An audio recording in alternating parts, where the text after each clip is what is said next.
તો આ ખરા અર્થમાં જોઈએ તો આ માતાજી સિકોતર શું ખબર મને અહીંયા લાવી હોય અને આ સિકોતર મારા મોઢેથી બોલાવવા માંગતી હોય એટલે ખાસ બધાને મારે કહેવાનું કે શાકભાજીમાં જેટલી દવા છટાય છે ને એટલી કોઈ ઔષધિમાં કે એટલા કોઈ ઝાડમાં દવા નથી છટાતી.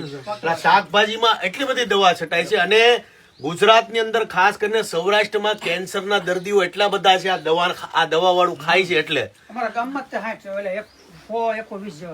120 એટલે આ તો હરેક ગામડાઓની પરિસ્થિતિ છે. આપણે એમ કે માવા ખાઈને કેન્સર થઈ ગયું પણ ઈ તમે વિચાર કરો કે માવા ખાઈને તો કેન્સર થાય જ છે પણ હારે આ જે દવા વાળું જે કેમિકલ વાળું જે ખાય છે ને એના લીધે કેન્સરના દિવસે ને દિવસે એટલા બધા દર્દી વધે છે. એટલે ખાસ મારે ગુજરાતની જેટલા મારા ખેડૂત ભાઈઓ છે જેટલા મારા ગુજરાતીઓ છે જે ખેતી કરે છે બધાને કહું છાણિયું ખાતર ગાય માતે હું નથી આપ્યું.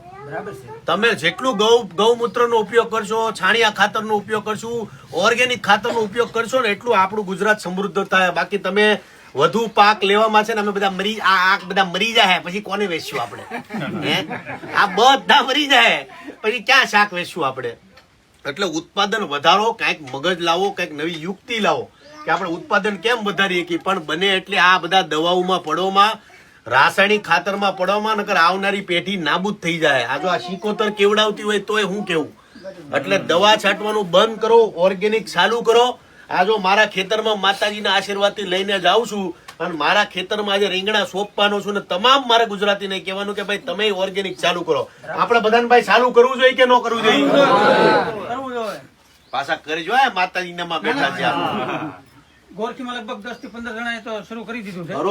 જેટલું ઓર્ગેનિક ચાલુ કરશે ને એ ખેડૂત ભાઈઓને મારો પૂરેપૂરો સપોર્ટ. એના ખેતરમાં હું પોતે આંટા મારવા જાય, હું પોતે ખેતી કરાવવા લાગે 1.5 દિવસ પણ કરો.